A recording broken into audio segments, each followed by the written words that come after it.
Been missing since last Thursday. Her body was discovered on Tuesday near Rosedale in Iberville Parish. Yesterday, the coroner ruled the death a homicide, a single gunshot wound to the head. The unborn child that Washington was carrying also died as a result of the mother's death. I'm like talking to her. She was not necessarily responding back to me. As new details come out in the case of Blaze Taylor, the man arrested in connection with the deaths of Jade and their unborn child. And as she was saying, like, my drink tasted funny, I can't even walk straight, you did this so something could happen to the baby. There are many men who describe the day they found out they would be becoming a father as one of the best days of their life, second only to the day of their child's birth. This reaction of joy and excitement is one that every expectant mother hopes to receive from their partner. But tragically, the pregnant women in these stories were met with a very different, very evil response when they broke the news that they were expecting. A stunning double murder case involving a college football coach who's a former member of the Titans staff. Blaze Taylor is accused of poisoning 25-year-old Jade Benning. She started to say, you did this to me. You put something in my drink. I knew my drink tasted funny and I was like, Jade. She stopped responding. This is the shockingly tragic and disturbing case of 25-year-old Jade Benning, a talented chef from Little Rock, Arkansas. From a young age, Jade had a passion for cooking and dreamed of being able to share her passion with others through her food. She was known to her friends and family as someone who was extremely loving, ambitious, and kind. Unfortunately, however, a man stepped into Jade's happy and idyllic life who would eventually wreak havoc in it. That man was former college football player Blaze Taylor. Blaze was at the start of his career as an NFL scout working for the Tennessee Titans when he met Jade, and the two of them began dating casually. Not long into their relationship, Jade ended up finding out that she was pregnant. Despite the fact that this was unplanned and completely unexpected, Jade was happy when she learned the news and was very excited about the idea of becoming a mother. Unfortunately, though, Blaze did not share her excitement about the pregnancy. In fact, he was absolutely furious when he heard the news and insisted that she terminate the pregnancy. Despite all the pressure that he was putting on her, Jade knew that she wanted to keep the baby. Even if it meant raising the child on her own, she was going to have this baby and become a mother.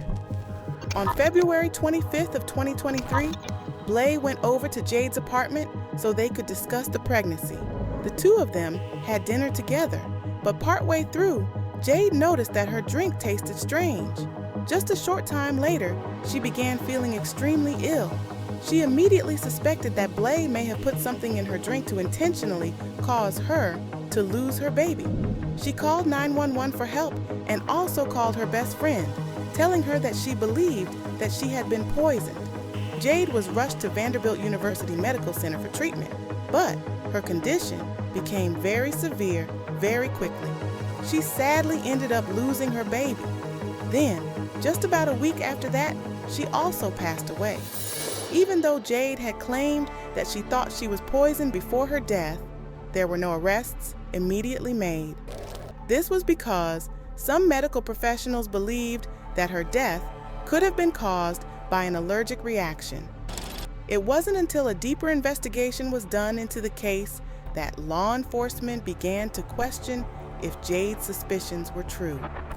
Was it possible that Blaze really had intentionally poisoned her in hopes that she would lose the baby? After all, he had the motivation. He did not want to be a father, and he believed that becoming one would derail all of his plans for his future and his career. While the investigation continued, Blaze was already long gone after having left town not long after this whole ordeal. He fled the state and went to Utah, where he took a coaching position and seemed to be trying to move on with his life as if nothing happened. Luckily, though, Jade's case continued to get media attention, and it wouldn't be long before Blaze's past caught up with him. Well, Jade Benning was rushed to the hospital in February of last year. 2 days later, her unborn baby died. And about a week after that, Benning died on her 25th birthday. And they broke the news that they were expecting. The cops spoke to Jade's best friend, who repeated everything that Jade had said on the phone to her the night that she suspected she had been poisoned. They say they also have other evidence that suggests that Blaze did, in fact, poison Jade. What exactly that evidence is has not yet been publicly revealed, but it was enough for a warrant to be issued for Blaze's arrest. The cops tracked him down in a parking lot in Utah and arrested him. Hey there. Hey, how's it going? How are you doing? Good. Can I ask your name? Blaze. Blaze? I need you to step out of the car for me, okay? What's your last name? Taylor. Put your hands behind your back for me, okay? What's wrong? You've got a warrant out of Tennessee for homicide. Throughout the arrest, Blaze seemed calm, but also acted as if he had no idea why he was being arrested or that a warrant had been put out for his arrest. So I don't have a choice but to deal with that, okay? Yeah, that's so I understand. I'm just being totally straight with you. I don't know anything more about it. Blaze has since been charged with 2 counts of first-degree murder, one for Jade and one for her unborn child. He has pleaded not guilty to both charges. At an early court appearance, Jade's best friend was called in to take the stand and describe what exactly Jade told her on the phone the last time she ever spoke with her. I'm like talking to her. She was not necessarily responding back to me. As new details come out in the case of Blaze Taylor, the man arrested in connection with the deaths of Jade and their unborn child. And as she was saying, like, my drink tasted funny, I can't even walk straight, you did this so something could happen to the baby. Now, we know that the cops must have much more evidence against Blaze than just what Jade told her best friend on the phone. They likely have a toxicology report, which would show what sort of substances were in her body at the time of her death.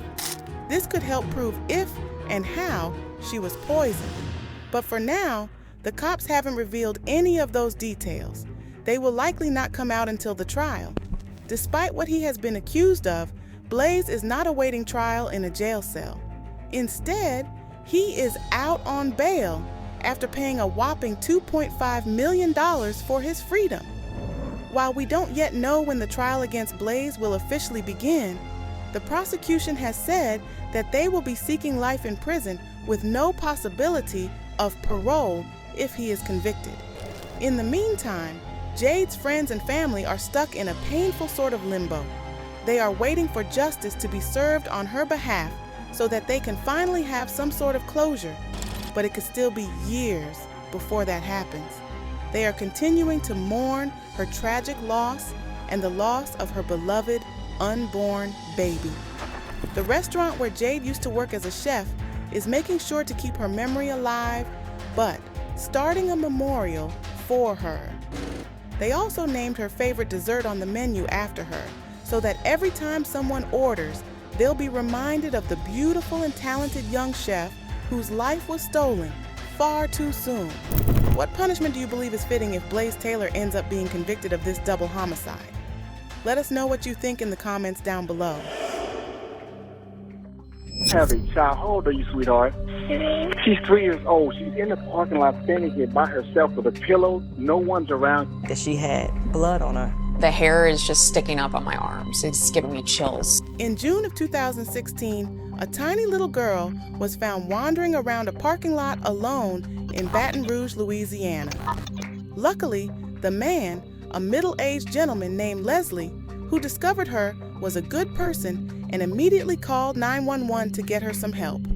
It was only after Leslie had already called 911 and was explaining the situation to the dispatcher that he looked down and noticed that not only was the little girl barefoot, but her feet were covered in what appeared to be dried blood. Immediately, Leslie realized that the situation that he had found himself in might be even more sinister than he initially realized. What if this child hadn't just slipped out and wandered away from home? What if something had happened to her mother? Leslie began asking the girl, "Where's Mommy?" But the child didn't seem to be able to answer. Later, though, after the paramedics and cops arrived at the scene and took the little girl in for a checkup, they tried asking her again. This time, the 3-year-old was able to provide them with limited but crucial information about what had happened to her and her mother. The little girl said Mommy was hurt and Mr. Robbie had done something bad. Even more disturbing, the child also said Mr. Robbie put blood there when referring to her mother's car. While they weren't yet sure about exactly what this all meant, it was obviously enough to lead investigators to believe that someone had hurt this child's mother and that she was likely in extreme danger, if not already dead. The little girl would later be identified as the daughter of a local school teacher, Lintel Washington. Lintel was passionate about her career as an educator and was well respected in her community. But Lintel also had a secret that she had been keeping from just about everyone close to her. If that secret came out, it was guaranteed to cause quite the stir throughout the entire community.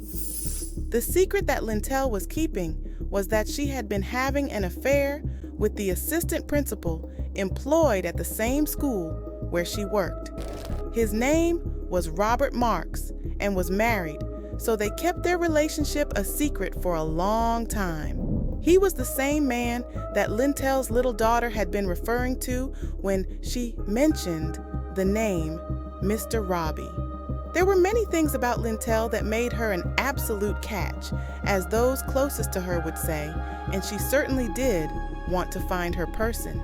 But unfortunately, the kind of men she intended to get involved with weren't always the most deserving, and Robert Marks would turn out to be no different.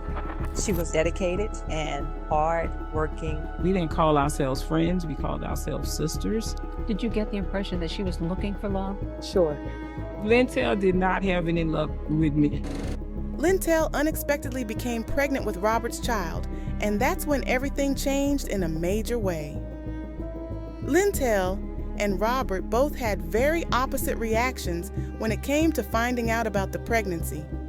Even though it hadn't been planned, Lintel was very happy and excited about having another child. Despite the fact that Robert was still married at the time, she might have still been holding on to a little hope that maybe things would work out between the two of them eventually, and they would be able to raise the baby together. Robert, on the other hand, was absolutely horrified when he found out that not only was Lintel pregnant, but she had every intention to keep the baby. Robert's immediate reaction was fear for himself. He didn't want anyone to know about the affair, and he especially didn't want them to know about the baby. He knew how he would be perceived, and he worried about how other people would view him. Robert wasn't just worried about losing his wife. He was worried about losing his career and his entire reputation. About a week before Lintel went missing and her child was found abandoned in that parking lot, she told her close friend, Jamisha Pinkfisher, about everything that was going on, including the secret affair and the pregnancy. She also told her that she initially believed that Robert had plans to divorce his wife and now no longer believed that to be the case. Lintel had basically discovered that not only was Robert not going to follow through with the divorce, but he wasn't even planning on telling his wife that he had gotten another woman pregnant. This absolutely infuriated Lintel, and she ultimately decided to give him an ultimatum. She said, if you don't tell your wife, I will. So that is everything that the cops are aware of that ultimately led up to Lintel's disappearance and her little girl being found walking alone in that parking lot. Now, with Lintel still nowhere to be found, the cops were obviously going to consider Robert Marks the number one suspect in her disappearance. When the cops confronted Robert, he admitted to the affair.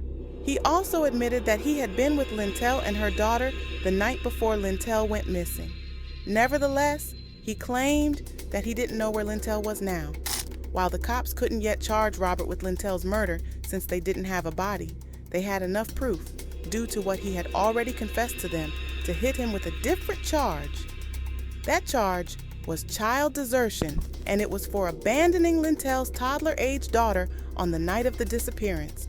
This would be enough to arrest and hold him behind bars as they continued gathering evidence. While trying to pinpoint where Lintel could be, investigators took a closer look at surveillance footage near the parking lot where her daughter was found, and it gave them an idea of the direction that the little girl must have walked from. They suspected that the little girl likely wasn't dropped off in the parking lot that she was found in, but was likely abandoned somewhere nearby and had wandered to the parking lot on her own. They also had been able to get several more extremely crucial details from Lintel's daughter about what happened on the night of the disappearance. The little girl reportedly told law enforcement, "I hear a bang. My mama started shaking. My mama's asleep by a lake." Clearly, this paints an extremely disturbing image of what likely happened to Lintel. But until the cops managed to find a body, they would not have the rest of the story. So investigators continued their search, combing through a remote field about 2 miles away from where Lintel's daughter was found. It was there that they discovered a major clue in the case: Lintel's abandoned car, the inside of it filled with blood. Want to get rid of a body, this is a good place to go. The pieces of the puzzle start to become very clear. While everyone was already assuming the worst at this point, their fears were confirmed a short time later when Lintel's body was discovered several miles away. She had been killed with a firearm, execution style. Has been missing since last Thursday. Her body was discovered on Tuesday near Rosedale in Iberville Parish. Yesterday, the coroner ruled the death a homicide, a single gunshot wound to the head. The unborn child that Washington was carrying also died as a result of the mother's death. While investigators already believed that Robert Marks was responsible for Lintel's murder, they were still in the process of gathering more evidence to really nail him and prove his guilt. By looking through his phone records, they were able to get an accurate idea of where he had been during the final hours that Lintel was believed to be alive. Police are still looking into the timeline, trying to figure out when Robert Marks left his home. According to police, cell phone records put Marks near Rama and Rosedale, then back to Baton Rouge 15 minutes later, to these apartments. As the cops were trying to make sense of this timeline, there was another unexpected break in the case when a woman that was not yet on their radar came forward with some pretty shocking information. As it turned out, Robert Marks had more than just one mistress. He actually had a third woman who he was involved with, and her name was Tragically Jackson. As soon as Tragically started seeing news reports about Lintel's body being discovered and her daughter wandering alone through the parking lot, she started to have some suspicions of her own and decided that she needed to go to the cops right away. She ended up telling them that on the night that Lintel was believed to be murdered, Robert had called her and asked her for a ride. She agreed and went to pick him up at an address that he had given to her. That address just so happened to be the location of the parking lot where Lintel's daughter was found walking around. This couldn't just be a coincidence, she thought to herself. This was enough evidence for law enforcement to officially charge Robert with Lintel's murder. Assistant principal was charged with murdering a pregnant teacher in Louisiana. 40-year-old Lintel Washington's body was found Tuesday after she was reported missing earlier this month. WAFB reports Washington's 3-year-old child was found alone near the woman's bloodied vehicle. When the case later went to trial and all the information that had been gathered was presented to the jury, they needed hardly any time at all to make their decision. They reportedly deliberated for less than a half hour before finding Robert guilty and convicting him. He was sentenced to life in prison with no possibility of parole. One of the most shocking and disturbing aspects of this tragic case is definitely the fact that Lintel's 3-year-old daughter witnessed everything that happened to her mother. Not only that, but she remembered it clearly enough that she was able to describe it to law enforcement. In fact, some officials have said that if it wasn't for the 3-year-old's ability to describe what happened that night, there's a very good possibility that this case might not have ever been solved. So while she might not understand it until she is much older, this little girl played a crucial role in getting justice served for her mother. And today marks 2 years since a pregnant St. Petersburg teenager went missing, and her family is still desperate for information. They'll be passing out flyers today, hoping someone will come forward with information on where she is or exactly what happened to her. Morgan Martin was a 17-year-old girl from St. Petersburg, Florida, who in 2012 learned some news that would change her life completely. She had unexpectedly gotten pregnant. The father of her child was a man named Jacoby Flowers, who she had been dating at the time. Now, there were a lot of aspects of Morgan and Jacoby's relationship that weren't healthy. But one of the most clear signs was the fact that while Morgan was still technically a child, Jacoby was 24 years old. For that reason, Morgan's mother was very concerned for her daughter's safety and her future. One night in July of 2012, Morgan told her sister that she was going out to meet Jacoby. She wanted to tell him some exciting news. She had found out the gender of the baby. It was going to be a little girl. Morgan assured her sister she would be back in no time and set off wearing her pajamas and a pair of slippers. But Morgan did not return that night, and tragically, she would never be seen alive again. Morgan's family reported her missing that same night, and the cops started an investigation right away. This case was considered extremely serious because not only was Morgan underage and pregnant, but she was not someone who would have disappeared willingly. All signs were pointing towards the likelihood that something terrible had happened to her, and Jacoby Flowers was obviously the top person of interest. On July 25, 2012, Morgan disappeared from her family home in St. Petersburg, Florida, a short time after midnight. She told her family members she was going outside to meet her baby father, known to them as Jacoby Flowers. But when the cops questioned Jacoby, he claimed that things were not at all what they seemed. He downplayed his relationship with Morgan and also denied that the child she was carrying was his. He claimed he had nothing to do with her disappearance, even though he was the last person to see Morgan alive and the cops still had their suspicions. They had no more information to go off of, so they could not arrest him. Unfortunately, as time passed with no leads or new information, Morgan's case began to grow cold. Her family was devastated, especially as the weeks turned into months with no sign of her. Morgan's mother kept the case in the public eye by speaking to local media and putting up flyers around town, hoping that someone might come forward with information.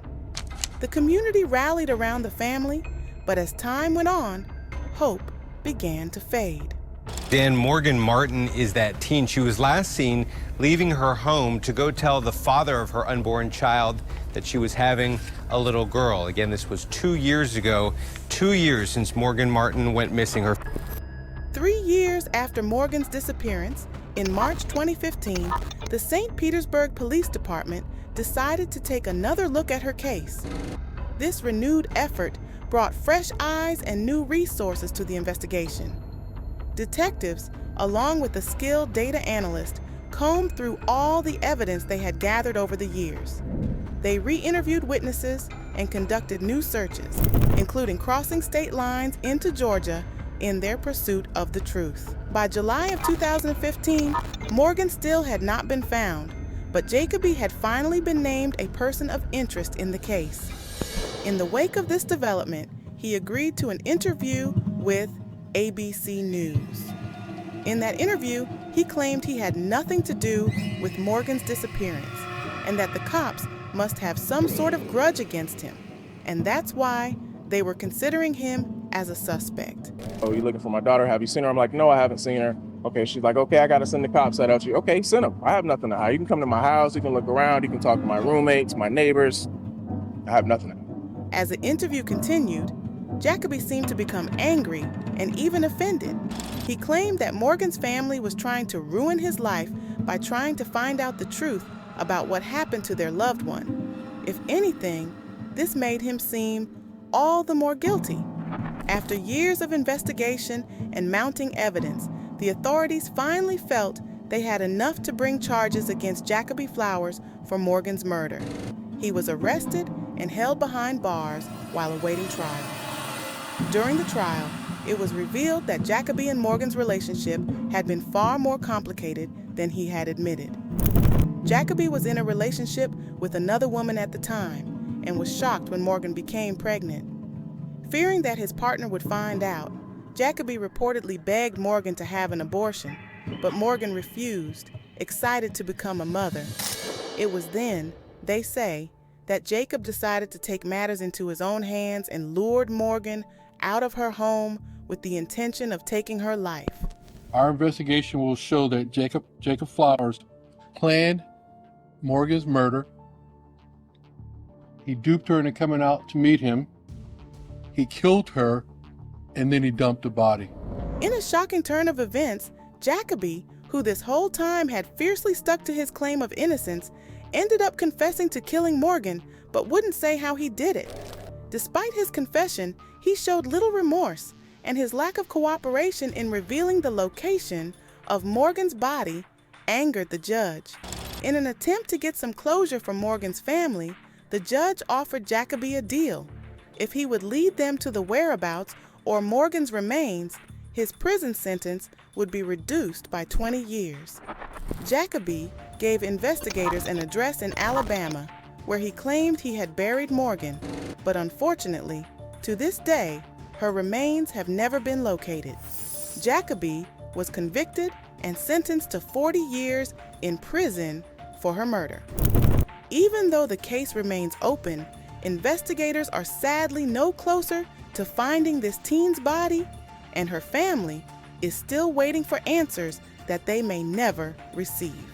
Thanks for watching, and don't forget to like and subscribe for more.